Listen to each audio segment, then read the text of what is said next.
Welcome to another episode of Guess What? Orgasmic Conscious Cooking with being John Ashford. Yours truly, the lovable cook is in the house. I was actually looking up something I'm gonna look up for you guys later. Thank you for hanging out. Tonight I have something that's gonna be really quick. We're gonna be in and out quick. It's gonna be a quickie tonight. I'm gonna introduce you to some of the things that I call tonight. We're gonna talk about exploring. And first, I'm talk about the body and exploring your body.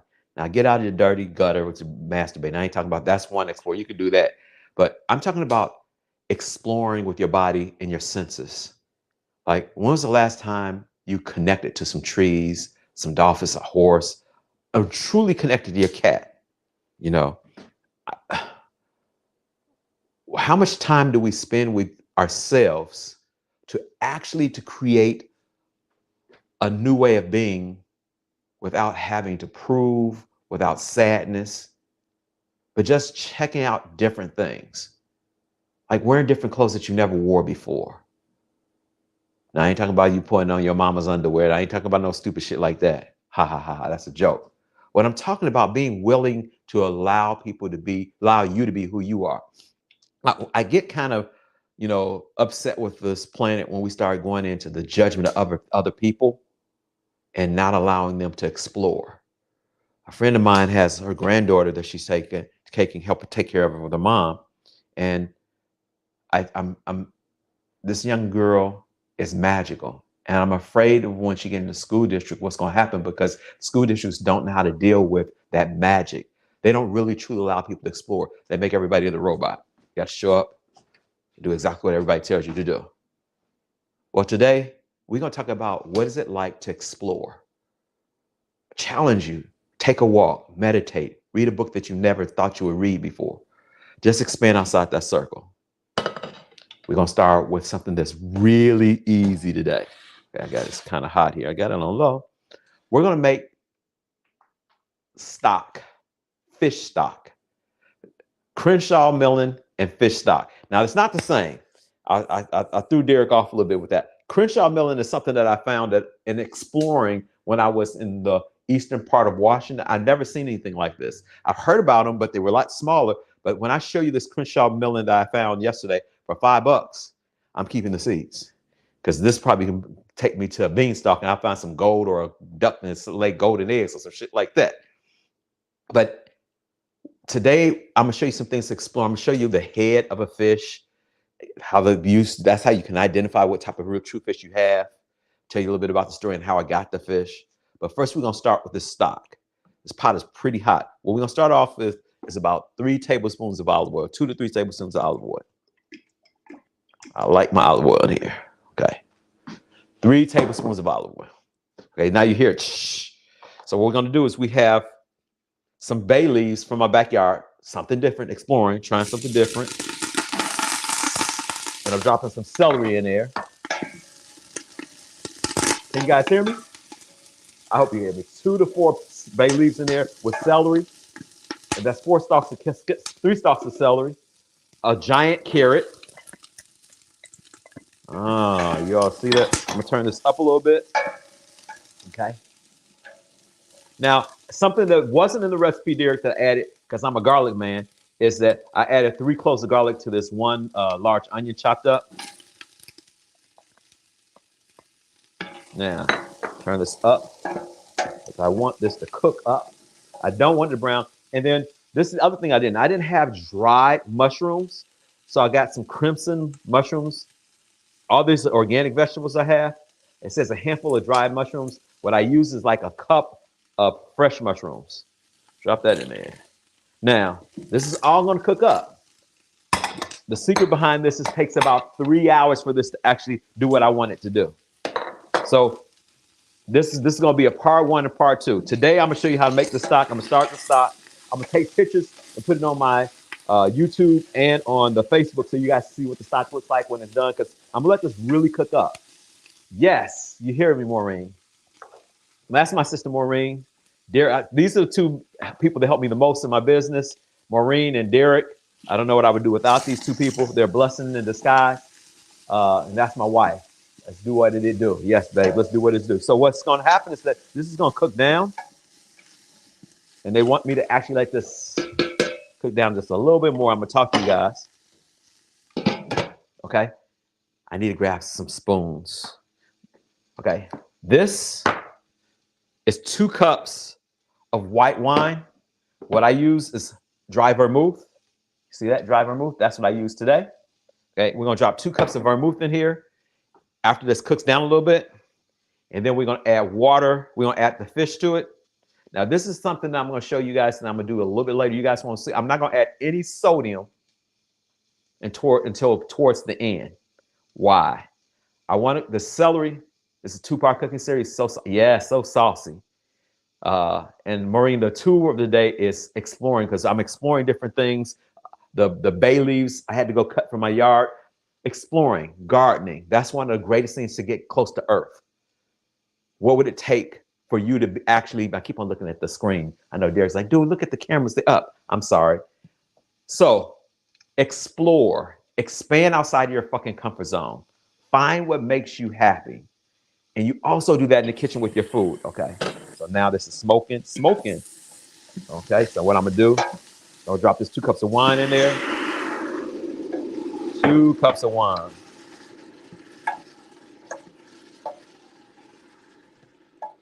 A lot of wine, huh? Let's cook down for a little bit. So exploring. So this weekend, Tori and I had a great weekend. It's our annual Labor Day DMV weekend in the Gorge, George Washington. George Washington. I guess that's the name of it. George is the city, state of Washington. And it's the Gorge, one of the most beautiful amphitheaters in the United States, I would say. We had 3 wonderful days, and Tori and I drove around to the farmer's market, and some of the things I found was at the farmer's market. And then on the way back, we stopped at the Bridge of the Gods in Oregon, and my native brothers and sisters actually sell fresh fish down there. So we stopped and we got some steelhead, and they filleted it out for me, and they were about to get rid of the carcasses. And I said, hey, I want that, because what I do with those carcasses is that I actually make a stock out of it that I use in a lot of my recipes that you guys probably seen me cook. And I just didn't tell you that's what it was. I keep it in the freezer. We have containers, and I thaw it out and I pour it in there and I cook. So for example, next week, I'm gonna make you guys a shrimp soup, a coconut shrimp soup with the stock. Okay, so I'll let this wine cook up a little bit. Yeah, that's doing fine. So Labor Day weekend. Yes, ma'am. How does it get better than that? Okay, so I need to grab a plate so I don't make a mess.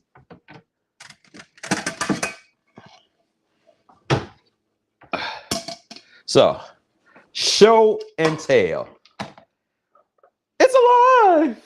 Okay, so I also found one of my favorite things out there, watermelon wine. It has some blueberry and watermelon wine. Oh my God, so divine. I was telling Derek that before. It was quite paradisal, whatever. It was paradise this weekend for us at Moses Lake. Okay, so this is cooking up. Now what I'm gonna try to do, see if I can angle it so I don't spill it. See, you guys see that? It's cooking up nice and slow. Okay, so what I'm gonna do, I'm gonna drop the first fish in there without making a mess. His head's connected. That's the face of a, he's like, no, Mr. Bill, no. This is a steelhead. The bodies of a steel, and then this is a coho. And you can tell by the heads, 2 to 5 pounds of fish bones in the heads. As you guys can see. I'm dropping this in like that. I guess I will add just a little sodium. And then this is the other parts of the carcass. Well, actually, it's not the guts. We don't use any guts. It's just the spines. So we dash this here. I'm gonna wash my hands.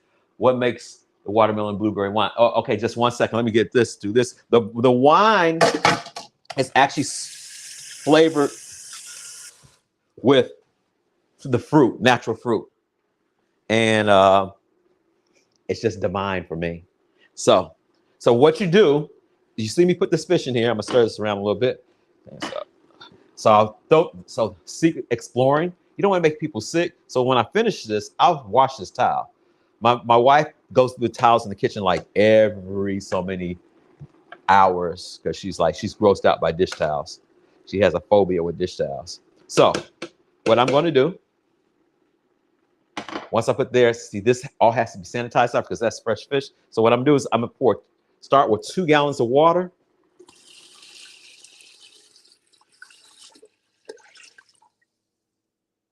See how it stopped? I'm add just a little bit of water, so it's just covered. A little bit over 2 gallons of water. Now, put the top on it. Turn it down to medium. Put the timer on it. Let's see. And it's going to cook for 2 hours. Now, let me show you this. Once it's complete, the strainer that I had here, I will line it with this cheesecloth.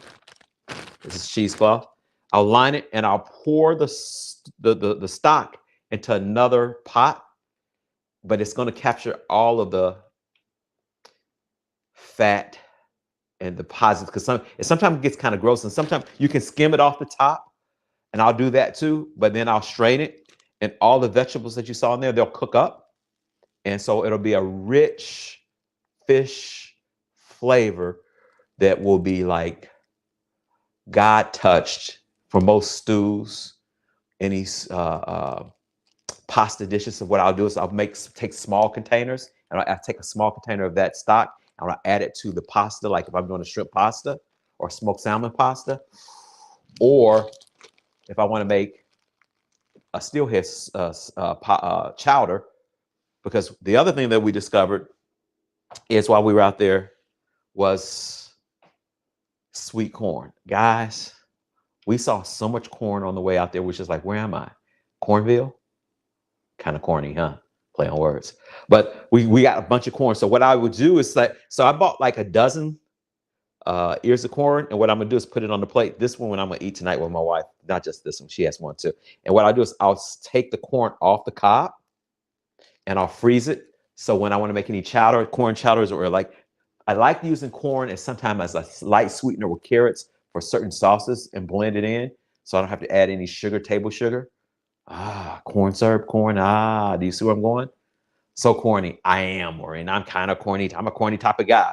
Oh, I forgot to add some of the main ingredients. I'm sitting here looking at my main ingredients like, what the hell are they sitting there for? Duh. Because people are like, well, that's just it. Okay. So what we're going to do, and I know Derek was like, dude, is he going to forget? Is he going to forget? No.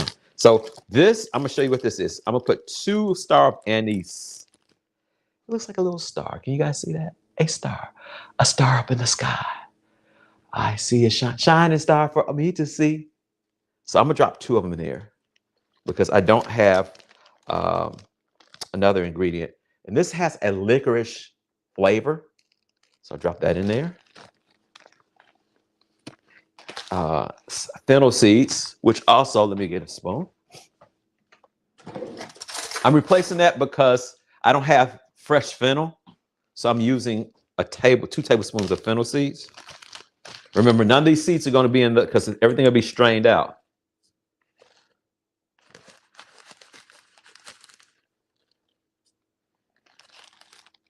See, fennel bulb. So I'm using this. This is the option. I'm using the seeds. And then my thyme. What time is it? Y'all know the song? The bird, the thyme. I guess you have to be around in the 80s. So 1 to 2 teaspoons of dried or fresh. I'm going to put I got 2 tablespoons. I like my stuff flavorful. 1, 2. Now, you think that's it. See, exploring. This next ingredient, I doubt if you guys have ever seen it. Okay. Guys, can you see this? Can you see it? Can you see it? Can you see it? Okay. This is Pacific kombu. It's an edible ocean plant. I'm going to drop 2, it's seaweed. I'm going to drop 2 leaves of that. And I'm just let you see what it looks like. It looks like paper, green paper. Okay. So I'm gonna drop 3 to 4 pieces of that in there. Might use all of it. I have a big piece here. It's kind of salty. See, that's what, drop that in there. I'm out of that. I'm gonna use all of it. That's my seaweed. I guess I'll leave that just in case. So I use a lot of this when I make other, like a pho. When I make a pho, I'll use these ingredients. And these are pretty much vegetables from the ocean. So, and I guess I'm going to go ahead and put just a little bit. I'll put a tablespoon of salt. People are like, how do you know? Bam. I've been doing this for a long time, y'all. A long, long time. Okay.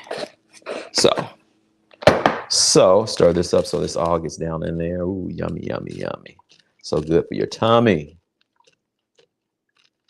So now, why I won't add any more salt right now? I don't want to make it too salty. Because if I make it too salty, I can't fix it. I can always add salt later. Remember that. You can always add salt later. Be gentle with the salt. Be kind with the salt. Don't rush into it. Let me change the space around here. So I'm going to introduce you to something there. T. White, my brother. How you doing? I'm making fish stock today, man. So you can come over next week. I'm going to make shrimp soup with bacon in it. I'm going to show you all the bacon that I use. And why I'm showing these things. Who knew all this went to stocking? Man, babe, I knew it, but, you know, you never come in the kitchen and watch me cook. So I'm giving her a hard time if y'all can't see it. So let's do this. Move this all out. Because this next ingredient that I'm about to bring over, you guys are going to be like, great Scott. Bring my cutting board, because my wife always teases me about, you're going to make a mess when you cut melons without a cutting board. I'm like, I know. Looks good. See you next week for sure. My Thai watermelon wine. Found that when I was in Central Washington, or Eastern Washington, I should say. The end of it. Just a splash. Just a splash. Okay. So here we go. Here we go now. Ugh. Has anybody ever seen one of these? Let me pick it up so you guys see it a little bit better. That's it. Ugh. It's heavy. It's the size of a freaking watermelon. But it's in the family of guess what fruit? Can you guys guess? Guess. I don't hear you. Can't hear anybody. Hello? Is anybody in there? Just kidding. Just Pink Floyd and me. So,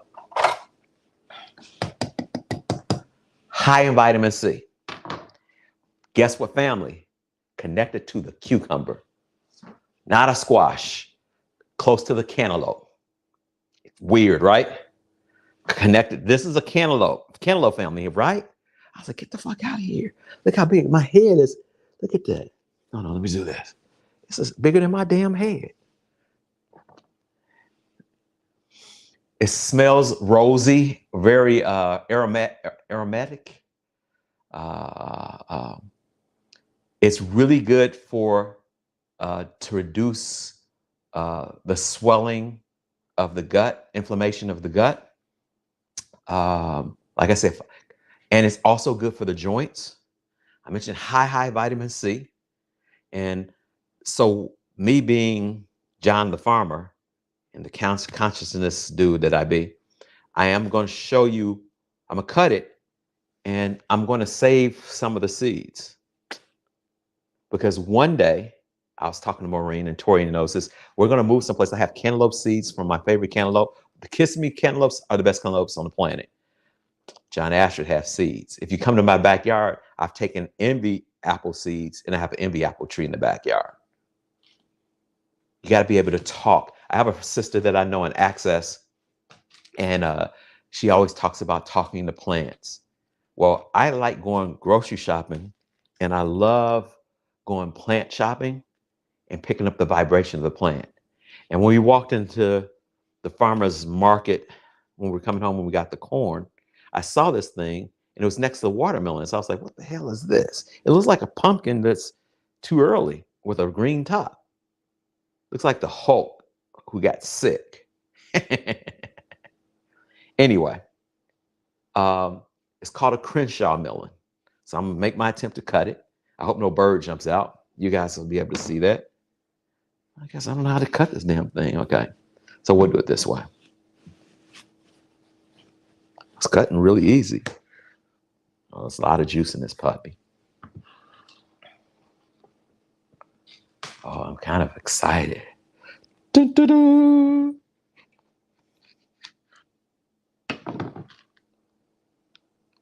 Oh, it's actually probably too ripe. Okay. But I'm going to see what it looks like. I'm going to see what it tastes like. Oh, God. Let's see. It's the color of cantaloupe. See that? Let's see what it tastes like. Oh, my God. My kid's going to have to come get this. Or Tyrone, if you're in town, you want some of this, we can't eat all this. It'll go bad. It actually is very ripe. That's fine. I'll probably freeze it. Tori, you know what I'm thinking? You know what I'm thinking? So I'm gonna show you guys something. Let me show you what I'm gonna do with this.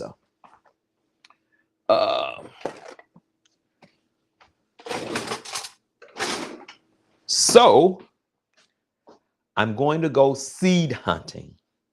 Very simple. Take some of the seeds out, put it on a paper towel, and I'll rinse them later in water. Let them dry out. Let's see. Sorbet, make sorbet. No, babe. What's that? The pineapple, what do they call the Dole Whip? The Crenshaw Whip. That sounds like a dance, the Crenshaw Whip. Okay. That's a silly, John. Quit being so damn silly. So I don't want all of the membrane in there. I just want some seeds. And the why I collect so many seeds is because some of these seeds aren't good. They won't produce a fruit. And I know that. So what I'm going to do is I'm going to take about 100 of these seeds, take them from this side too. And what I'll do is dry them out. And if Tori and I'll try planting, if we stay here another year, I'll try to plant some of these here, but seeds last for a couple years, as long as they haven't been tampered with by man. Sometimes some seeds don't create anything. Like, if you eat a watermelon, you learn this on Orgasmic Conscious Cooking. Check this out. Seeds show a sign of something having life in them. When a fruit doesn't have any seeds, the seeds have been removed. The vibration of life in that item, boo! It's like, imagine having intimate relationships and something doesn't work. Whatever the other something is. What if it didn't work? What would you do?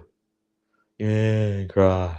So you want to eat things with seeds. So as you guys can see, I made a little bit of mess there. I have my seeds here. I'm going to put them in a bowl. I'm going to let them dry. Put them on another paper towel. I'll probably collect some more seeds when I get you guys out of here. I'm not going to keep you anymore. It's 6:55. So this is going to be real quick. Next week, we'll continue. I'll show you what the stock looks like. I'm going to take some pictures of the stock, but I'm not going to keep you for 2 hours. Most of you guys wouldn't stay with me 2 hours. I love you guys, and I know you love me, but 2 hours is a bit much. So, Crenshaw Melon, fish stock. How's it get better than that? Do me a favor, people. Explore. Explore you. Find a book. Find a couple seconds out of the day that you can sit with yourself and show total gratitude for what you are and what you're creating. You deserve it. Until next week, people, peace. Be kind to you, and please say something kindful to somebody else. The earth requires it. Peace.